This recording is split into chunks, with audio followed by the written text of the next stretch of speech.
أهلا وسهلا متابعينا في شركة أوربت للأجهزة الكهربائية. اليوم جبنا لكم مكنسة بيسل الأصلية الأمريكية لتنظيف السجاد والموكيت والكنب. سيبك من الأشياء التقليدية وخليك فقط مع مكنسة بيسل بضمان إثباتي. خلونا نتعرف أكثر على هاي المكنسة الرهيبة. وهاي طولنا المكنسة من الكرتونة. خلونا نتعرف على آلية تركيبها وآلية استخدامها، فتابعوا معي الفيديو للآخر. طريقة تركيب المكنسة كثير بسيطة وسهلة، تابعوا معي. أول إشي عنا المقبض تاع المكنسة، بنحطه في الموقع تبعه، وبعدين بيجي معنا برغيين بنركبهم مطرحهم،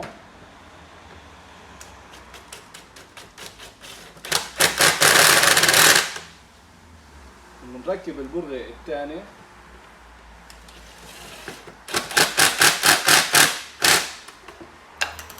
وبعدين بنجيب المقبض اللي هذا بيحمل اللي هو بربيش المي وبيحمل اللي هو كابل الكهرباء. طلعوا كيف من هون بنركبه بسهولة، هيو ثبت معنا، وبنثبته بالبرغي مطرحه هون.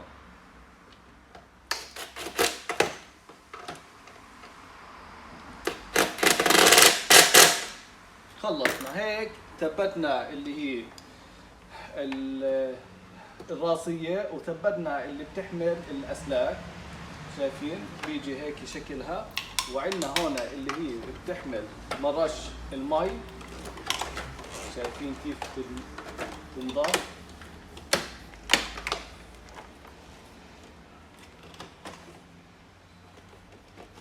المكنسة زي ما قلت لكم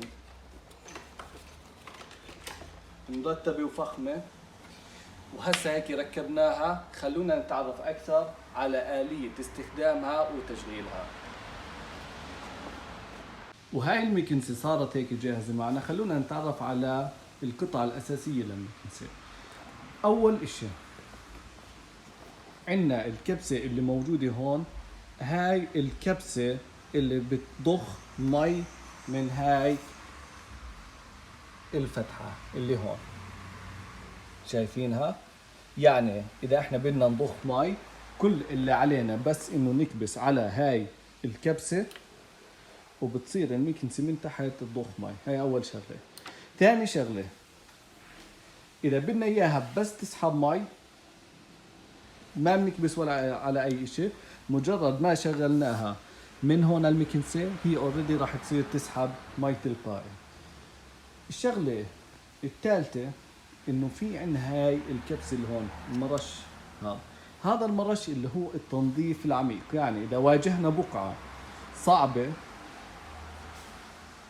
اي بقعة صعبة بنكبس على هاي الكبسة، فبتصير المكنسة من تحت من عند الشفاط تضخ مي وتعمل على تنظيف عميق.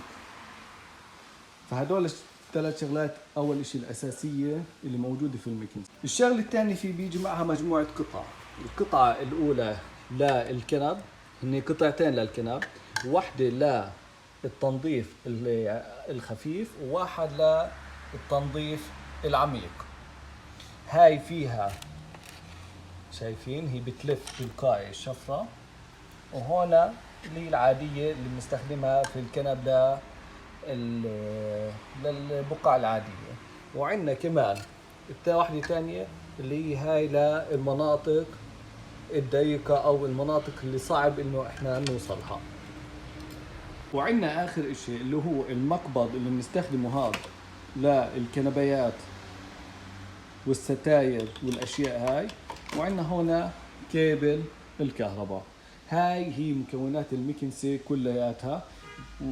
وطبعا المي كلها راح تتجمع بالنهاية بالحوض اللي موجود هون.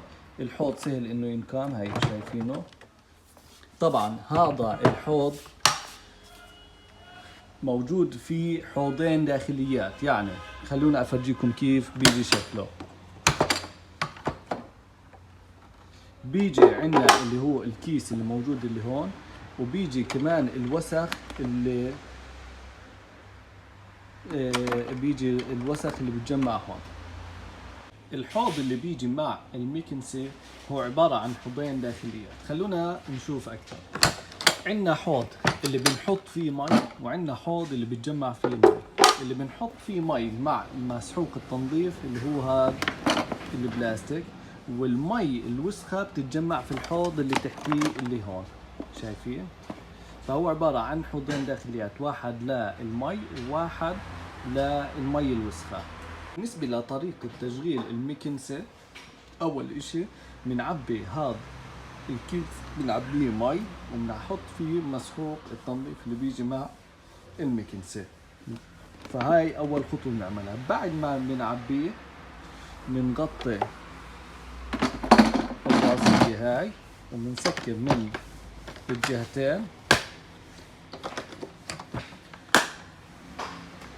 وبنحطه في المكنسة هيك. فهيك احنا جهزنا المي اللي في المكنسة. ثاني شغلة، بعد ما جهزنا الأشياء الأساسية بنكبس هون على كبسة التشغيل،